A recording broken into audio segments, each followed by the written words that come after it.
Hello trainees, welcome to our channel skill book. आज हम बात करेंगे यूनिट 1 बिहेवियरल स्किल्स के 4th चैप्टर के बारे में, जिसका नाम है एथिक्स एंड वैल्यूज़।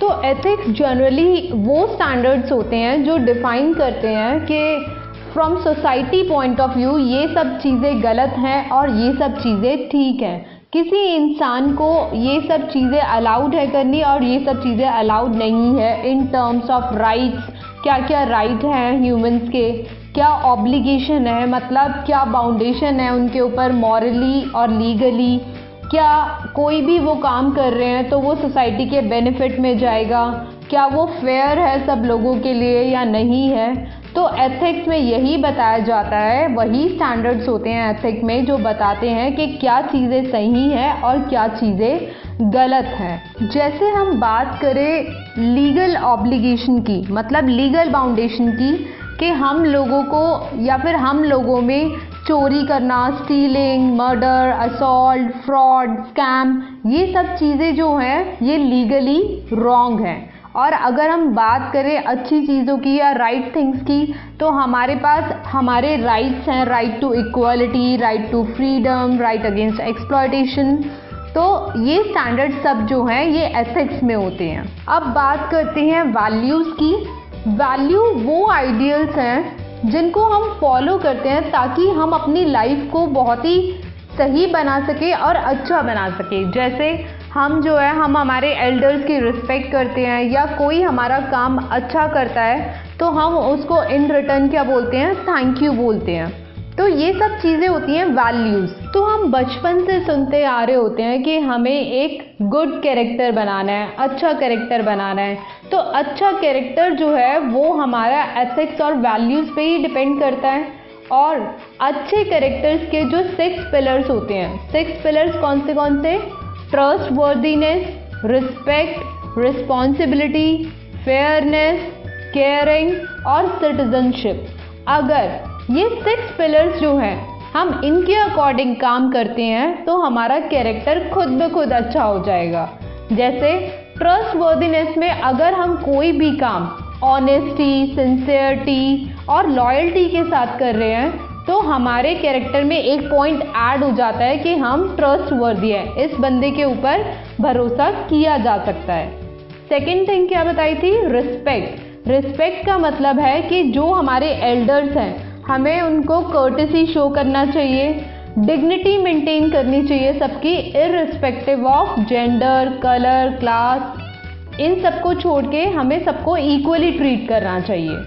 रिस्पॉन्सिबिलिटी, जो भी हमें काम दिया गया है उसमें हमें गोल सेट करने हैं और हार्ड वर्क और एफर्ट्स के साथ काम करना है। फिर बात करते हैं फेयरनेस की। फेयरनेस का मतलब है कि हमें इम्पार्शली बिहेव करना है। ये नहीं कि हम एक बंदे की साइड ले रहे हैं और दूसरे को क्या बोल रहे हैं कि आप ये काम करने के लिए अलाउड नहीं हो।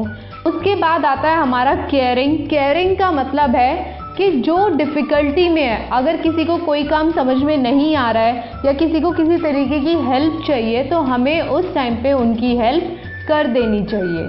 फिर जो बात है वो है सिटीजनशिप की।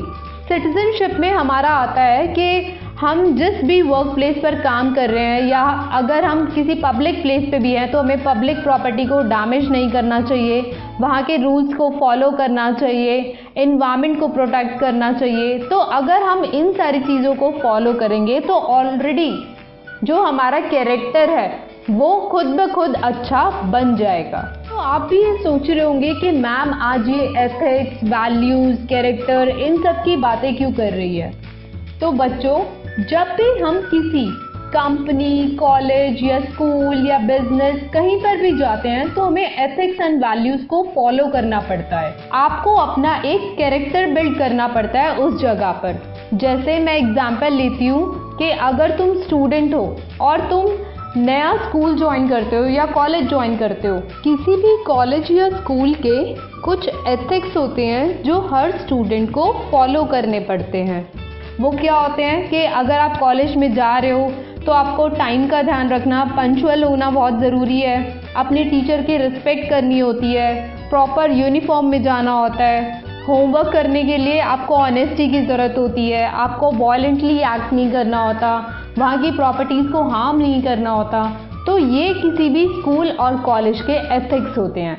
ऐसे ही अगर हम बात करें वर्क प्लेस की, जब आपकी जॉब लगने वाली होती है या आपको नई जॉब ज्वाइन करनी है और किसी नई कंपनी को ज्वाइन करना है, तो उसकी भी कुछ वर्क प्लेस की एथिक्स होंगी। जैसे वहाँ पे तुम्हें सिंसियरिटी, रिस्पॉन्सिबिलिटी, पंक्चुअलिटी, तुम्हारी अपीयरेंस, तुम्हारा कम्युनिकेशन स्किल्स, तुम्हारा एटीट्यूड, रिस्पेक्ट, टीम वर्क, इन सब एथिक्स के साथ रह के काम करना पड़ेगा।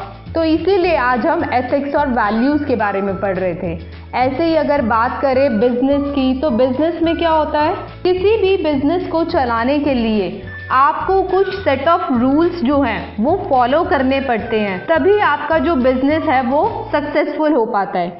जैसे लोगों से कैसे डील करना है, कस्टमर से कैसे डील करना है, शेयर होल्डर से, जो तुम्हारे शेयर्स होल्ड कर रहे हैं उनसे कैसे डील करना है, क्लाइंट से कैसे डील करना है। तो ये सब एथिक्स तुमको आने चाहिए, तभी तुम क्या है किसी भी जगह पर सक्सेसफुल हो सकते हो। एथिक्स और वैल्यूज़ को फॉलो करना तुम लोगों के लिए थोड़ा सा डिफ़िकल्ट होता है, मैं मानती हूँ, लेकिन बिल्कुल ऐसे नहीं करना है कि ये काम बिल्कुल ही गलत है या बिल्कुल ही सही है।